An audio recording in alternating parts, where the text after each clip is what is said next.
ओम शांति। आज बाप दादा के 16 अप्रैल 2023 के अव्यक्त महावाक्य हैं। रिवाइज डेट है 3 अप्रैल 1994। आज की बाप दादा की अव्यक्त मुरली का शीर्षक है संतुष्टता का आधार संबंध, संपत्ति और सेहत, मतलब कि तंदुरुस्ती। संतुष्टता का आधार संबंध, संपत्ति और सेहत अर्थात तंदुरुस्ती। आज दिलाराम बाप अपने सदा संतुष्ट रहने वाली संतुष्ट आत्माओं व संतुष्ट मड़ियों को देख रहे हैं। ये रूहानी मड़ियों की चमक सारे दरबार को चमका रही है। संतोषी आत्माएं स्वयं को भी प्रिय और सर्व को भी प्रिय और बाप को प्रिय है ही। तो ऐसे होना, क्योंकि इस श्रेष्ठ ब्राह्मण जीवन में अप्राप्ति का नाम नहीं, सर्व प्राप्ति संपन्न आत्माएं हो। तो जहाँ सर्व प्राप्ति है वहाँ सदा संतुष्टता स्वतः और स्वाभाविक है। नेचुरल स्वभाव उसका संतोष का है और संतुष्टता का स्वरूप व स्वभाव निजी संस्कार ऐसा श्रेष्ठ है जो असंतुष्ट आत्मा को भी संतुष्टता का वाइब्रेशन वायुमंडल संतोष वायुमंडल में बदल देता है। इस संगम युग में विशेष बाप दादा की देन संतुष्टता है। एक संतुष्टता की विशेषता और विशेषताओं को भी सहज अपने समीप ले आती है। लेकिन सदा संतुष्ट हो, परिस्थिति कितनी भी बदले, लेकिन संतुष्टता की स्थिति को परिस्थिति बदल नहीं सकती। परिस्थिति है ही बदलने वाली, लेकिन स्व संतुष्टता की स्थिति सदा प्रगतिशील है।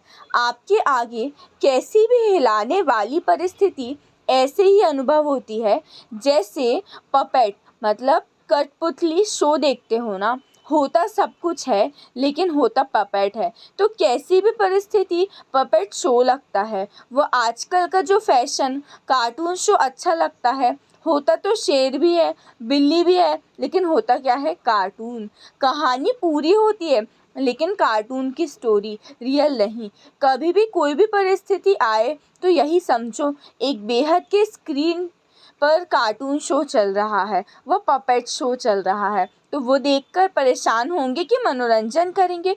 शो देखना अच्छा है ना, तो ये माया व प्रकृति का भी एक शो है जिसको साक्षी स्थिति में सदा संतुष्टता के स्वरूप में देखते रहो। अपनी शान में रहते हुए देखो, संतुष्ट मणि हूँ, संतोषी आत्मा हूँ। यह है संगम का श्रेष्ठ शान। तो शान में स्थित होना आता है ना कि परेशान होना अच्छा लगता है। सदा संतुष्टता की विशेषता को इमर्ज रूप में स्मृति में रखो। मतलब बाबा कहते हैं कि हम टीवी में कोई भी शो देखते हैं, जैसे हम धारावाहिक देखते हैं, उसमें टेंशन्स भी चलती है, पर हम देखते हैं ना कि ये सब एक्ट है, तो उसको देख के परेशान नहीं होते, मनोरंजन अनुभव करते हैं। तो ऐसे बाबा कह रहे हैं ये जो सब खेल चल रहा है, ये कठपुतली का खेल चल रहा है, माया खेल खिला रही है। तो आप अपनी श्रेष्ठ शान रूहानी शान में स्थित रहो और परेशान बिल्कुल भी नहीं हो। आगे बाबा ने कहा, प्राप्तियों में विशेष संबंध और संपत्ति आवश्यक है। संबंध में भी अगर एक भी संबंध अप्राप्त है तो संपूर्ण संतुष्टता नहीं होगी। तो संबंध में भी सर्व चाहिए और अविनाशी चाहिए। अगर कोई भी संबंध विनाशी है तो अप्राप्ति और असंतुष्टता स्वतः हो जाती है। लेकिन एक ही वर्तमान संगम युग है जिसमें सर्व अविनाशी संबंध एक बाप से अनुभव कर सकते हो। सतयुग में भी संबंध बहुत थोड़े हैं, सर्व नहीं है, लेकिन इस समय जिस संबंध की आकर्षण अनुभूति करना चाहो वो संबंध परमात्मा द्वारा अनुभव कर सकते हो। हर एक के जीवन में संबंध भी अलग अलग पसंदी होती है। बाबा कहते हैं ना कि किसी को अपने जीवन में संबंधों में अलग अलग लगन होती है। किसी को अपने पिता से ज़्यादा प्यार होता है, किसी को माँ से, किसी को दोस्त से, किसी को भाई और बहन से। तो बाबा कह रहे हैं कि परमात्मा से आप जिस संबंध की अनुभूति करना चाहो वो अनुभूति कर सकते हो। किसको बाप का संबंध इतना अच्छा नहीं लगेगा, फ्रेंड ज़्यादा अच्छा लगेगा। तो बाबा कहते हैं एक ही समय पर सर्व संबंध की प्राप्ति। अच्छा, जो इस कल्प में इस बार पहली बार आए हैं वो हाथ उठाओ। भले पधारे। अब मधुबन में बाबा देख रहे हैं पार्टियों को कि जो पहली बार आए हैं, तो वो हाथ उठाओ। बाबा ने कहा अच्छे आए। बाप दादा भी पद्म गुना स्नेह संपन्न वेलकम कर रहे हैं। बाबा कहते हैं नए होते भी कल्प कल्प के अधिकारी हो, ये समझते हो ना। जैसे हम भी मधुबन गए थे तो वहाँ भी बाबा ने पूछा था कि जो पहली बार आए हैं वो हाथ उठाओ। बाबा ने कहा आप पहली बार नहीं आए हो, आप कल्प पहले भी आ चुके हो। तो बेहद का नशा है, हद का नशा नहीं रखना, बेहद का रखो। देखो कितने श्रेष्ठ अधिकारी हो जो स्वयं बाप ऑलमाइटी अथॉरिटी के ऊपर अधिकार रख दिया। परमात्म अधिकारी, इससे बड़ा अधिकार हो और है ही क्या। जब बीज को अपना बना लिया तो वृक्ष तो सामाया हुआ ही है ना। फिर बाबा ने कहा दुनिया वाले सिर्फ स्थूल संपत्ति वाले को संपत्ति भव का वरदान देते हैं, लेकिन भगवान जो है बाबा, आप सबको वरदाता सर्वश्रेष्ठ संपत्ति भव का वरदान देते हैं। बाबा ने कहा सब संपत्ति है ना कि कोई कम है, फुल है। पीछे वालों के ऊपर सबसे ज़्यादा ध्यान है, आगे वालों का ध्यान बाप की तरफ ज़्यादा है, पर बाप का ध्यान पीछे वालों के ऊपर ज़्यादा है। जितना दूर उतना ही नैनों में समाये हुए। मतलब हॉल बहुत बड़ा है, कई बच्चों को आगे सीट मिल जाती, कई बच्चों को पीछे मिल जाती है। तो बाबा कहते हैं पीछे वाले भी निराश ना हो, जो दूर हैं वो उतना ज़्यादा पास हैं। फिर बाबा ने आगे कहा बच्चों का स्नेह निराकार और आकार को भी साकार बनाना चाहता है। बाबा कहते हैं जी हजूर जी हाजिर। बच्चे बाप के भी हजूर हैं, मालिक है ना। देखो बाबा कितने निरहंकारी। बाबा कहते हैं बच्चे आप मेरे भी मालिक हो। मालिक को हजूर कहा जाता है और बालक को भी मालिक कहा जाता है। बाबा कहते हैं ना आप बालक सो मालिक हो। तो सभी कौन हो? संतुष्ट मणियाँ, संबंध में भी संतुष्ट और संपत्ति में भी संतुष्ट। संबंध, संपत्ति और तीसरी होती है सेहत अर्थात तंदुरुस्ती। आप सभी तंदुरुस्त हो ना कि बीमार हो? आत्मा तो तंदुरुस्त है ना, शरीर की कोई बात नहीं, आत्मा सदा शक्तिशाली है। संगम पर श्रेष्ठ सेहत व तंदुरुस्ती है, आत्मा की तंदुरुस्ती। इस समय के आत्मा की तंदुरुस्ती जन्म जन्म के शरीर की तंदुरुस्ती भी दिलाती है, लेकिन इस समय थोड़ा सा प्रकृति अपना रूप दिखाती है। इसमें कोई बड़ी बात नहीं है, ये भी कार्टून शो है। तो सर्व प्राप्तियां हैं। बाबा कहते हैं संबंध भी, संपत्ति भव भी, सर्व संबंध भव भी और सदा तंदुरुस्त भव भी। तीनों वरदान वरदाता बाप से मिले हुए हैं। तो हम ये वरदान याद रखेंगे। कौन सा? संपत्ति भव, संबंध भव और सदा तंदुरुस्त भव। वरदानों को समय पर कार्य में लगाओ। सिर्फ वरदान सुन के खुश नहीं कि हाँ मुझे बहुत अच्छा वरदान मिला, या फिर सिर्फ नोट करके नहीं रखो, लेकिन समय पर वरदान को काम में लगाने से वरदान कायम रहते हैं। कैसे हम काम में लगा सकते हैं? जैसे कि कभी लो फील हो रहा है ना, तो ऐसा याद करो कि बाबा ने हमें सदा तंदुरुस्त भव का वरदान दिया है। वरदान तो अविनाशी बाप का है, लेकिन वरदान को फलीभूत करना है। बीज तो है, लेकिन उससे फल कितना निकालते हो वो आपके हाथ में है। कोई सिर्फ वरदान के बीज को देख कर के खुश होते हैं, बहुत अच्छा, लेकिन फलदायक बनाओ। बार बार स्मृति का पानी दो, वरदान के स्वरूप में स्थित होने का पानी दो, स्थित होने की धूप दो। फिर देखो वरदान सदा फलीभूत होता रहेगा, वरदानों को भी साथ में लाएगा। और मतलब बाबा कहते हैं अब जैसे कि बीज, हर इंसान को बीज मिलेगा तो लोग अपने अपने हिसाब से उसमें डिसाइड करते हैं कि फल कितने लगाना। जो अच्छे से पानी देगा, अच्छे से बीज की देखभाल करेगा, अच्छे से पौधों का ध्यान रखेगा तो उसको ज़्यादा फल मिलेंगे। पर जो कभी कभी ध्यान देगा, बस जो बीज को ही देख देख के खुश होता रहेगा, तो उसके तो वरदान बढ़ेंगे ही नहीं। तो बाबा कहते हैं वही वरदानों के फलस्वरूप बनो। तो आज के त्रिवरदान को फलीभूत करना, समय पर ज़रूर याद रखना। समय पे भूल जाते, पीछे पढ़ते रहते, हाँ ये वरदान था। वरदानों को जितना समय पर कार्य में लगाएंगे उतना वरदान और श्रेष्ठ स्वरूप दिखाता जाएगा। तो सभी को वरदान मिला ना। बाप दादा की याद प्यार सुन लेते हैं।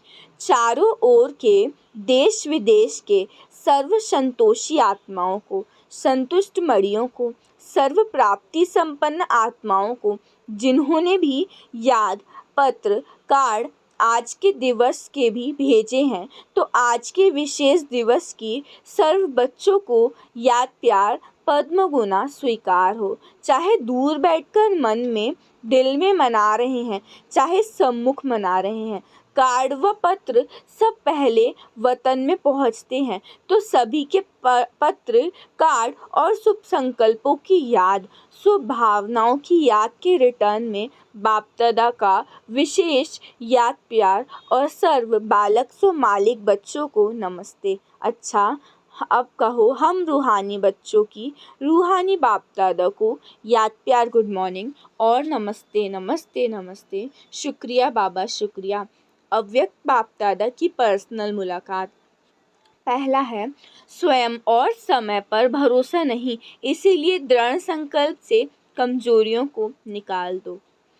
सभी अपने को विश्व सेवाधारी अनुभव करते हो। विश्व सेवाधारी व विश्व कल्याणकारी वही बन सकता है जिसके पास सर्व शक्तियों का खजाना संपन्न है। तो सर्व शक्तियों का स्टॉक जमा है, सर्व शक्तियाँ हैं, वह कोई शक्ति है कोई नहीं, कभी कभी कोई कम हो जाती। सदा अपने आप को चेक करो कि सर्व शक्तियाँ हैं या कोई शक्ति की कमी। अगर कमी है उसके कारण को सोचो, क्योंकि कारण को समझेंगे तो निवारण कर सकेंगे, क्योंकि ये माया का नियम है। जो कमजोरी आप में होगी उसी कमजोरी के द्वारा आपको मायाजीत बनने देगी। तो वर्तमान समय भी समय प्रति समय माया उस कमजोरी का लाभ लेगी और आगे चलकर अंत समय आएगा तो भी वो कमज़ोरी धोखा देगी। ऐसे नहीं सोचना कि थोड़ी सी कमज़ोरी, एक ही कमज़ोरी है, बाकी तो बहुत अच्छा हूँ या बहुत अच्छी हूँ, एक कमज़ोरी पे धोखा देगी।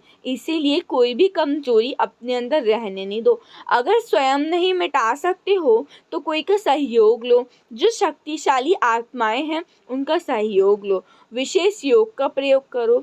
किसी भी विधि से कमजोरी को मिटाना है, ये दृढ़ संकल्प करो। ये नहीं सोचो कि आगे चल के हो जाएगा, नहीं, अभी से निकाल दो, क्योंकि स्वयं पर और समय का कोई भरोसा नहीं है। ऐसे नहीं सोचो कि आगे चल के ये करेंगे हो जाएगा, नहीं। आपका स्लोगन है अब नहीं तो कब नहीं, तो जो करना अभी करना, क्योंकि बाप संपन्न है और आपका बाप से प्यार है, तो बाप जैसा बनना ही प्यार और प्रैक्टिकल स्वरूप है। जितना बाप से बहुत बहुत प्यार है, इतना पुरुषार्थ से भी प्यार है। जितना बाप से प्यार के लिए फलक से कहते हो कि 100% से भी ज़्यादा प्यार है, तो ऐसे पुरुषार्थ के लिए भी कहो। सोचेंगे करेंगे नहीं, सब कमज़ोरियाँ खत्म, गेगे नहीं। शिवरात्रि मनाने आए हो, कुछ और बलि चढ़ेंगे ना। बाप दादा सभी बच्चों को संपन्न देखना चाहते हैं, बाप का प्यार है, इसीलिए बच्चों की कमी अच्छी नहीं लगती। तो क्या याद रखेंगे कि सदा संपन्न संपूर्ण रहना ही है, कि थोड़ी थोड़ी कंप्लेन करते रहेंगे। कंप्लीट बनो और कंप्लेन खत्म, संपन्न बनना ही मनाना है। सेकंड है, वेस्ट को बेस्ट बनाना, अर्थात होली हंस बनना। सभी अपने को सदा होली हंस अनुभव करते हो।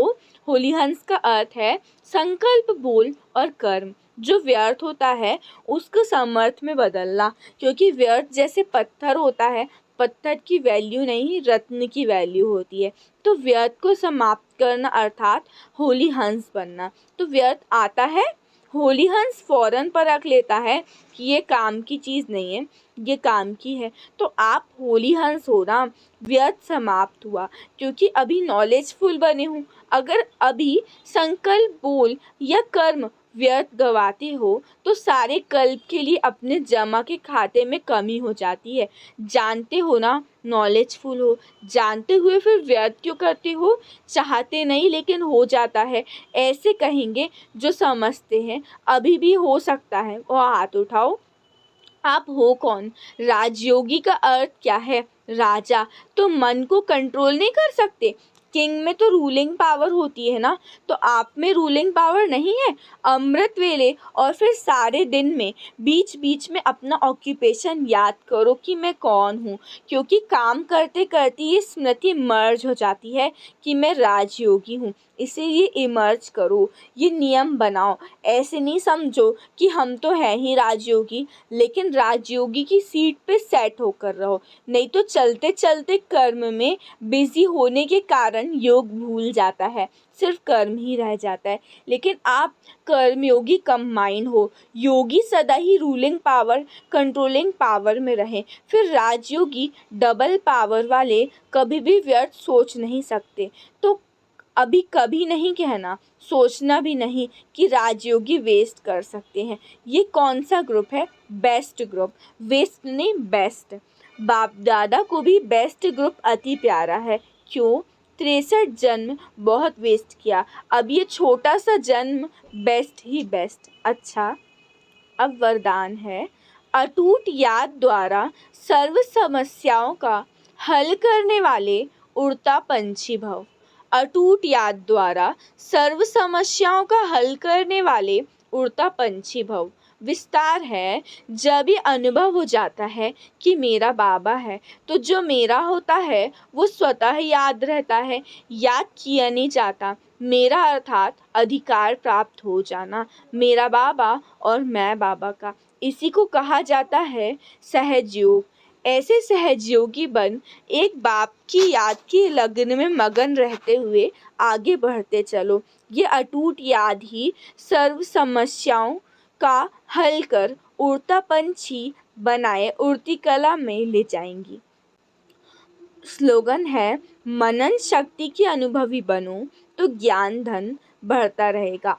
मनन शक्ति के अनुभवी बनो तो ज्ञान धन बढ़ता रहेगा। सूचना है, आज मास का तीसरा रविवार है। सभी राजयोगी तपस्वी भाई बहनें शाम 6:30 से 7:30 बजे तक विशेष योगाभ्यास के समय अपने आकारी फरिश्ते स्वरूप में स्थित हो विश्व परिक्रमा करते हुए प्रकृति सहित सर्व आत्माओं को लाइट माइट देने की सेवा करें।